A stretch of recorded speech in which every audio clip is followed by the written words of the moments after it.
बिलकुल या विधेयकाचं स्वागत आहे, कारण मराठी जास्तीत जास्त पद्धतीनं सगळ्या ठिकाणी वापरता येईल तेवढी आपण त्याचा उपयोग तर केलाच पाहिजे. फक्त डॉक्टर बाबासाहेब आंबेडकर तंत्रशास्त्र विद्यापीठापुरतच न ठेवता इकडे जास्तीत जास्त कशा पद्धतीनं दादा आणि बाकीच्या ठिकाणी अनेक परीक्षा होत असतात, अनेक वेगवेगळ्या पद्धतीनं दररोज परीक्षा आहेत वेगवेगळ्या विभागाच्या. आता नवीन शैक्षणिक धोरणानुसार मातृभाषेला सुद्धा मोठ्या प्रमाणावर महत्व दिलं जात आहे.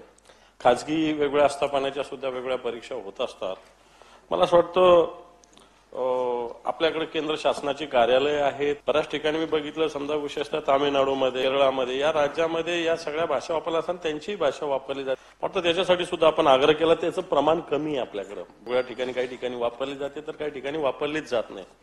परंतु या विधेयकाचं मी स्वागत करतो आणि मराठीचा वापर जास्तीत जास्त व्हावा याच्यासाठी आपण प्रयत्न करण्यासाठी या तंत्रशास्त्र विद्यापीठाच्या सुद्धा पुढे जाऊन प्रयत्न करावा अशी विनंती करतो.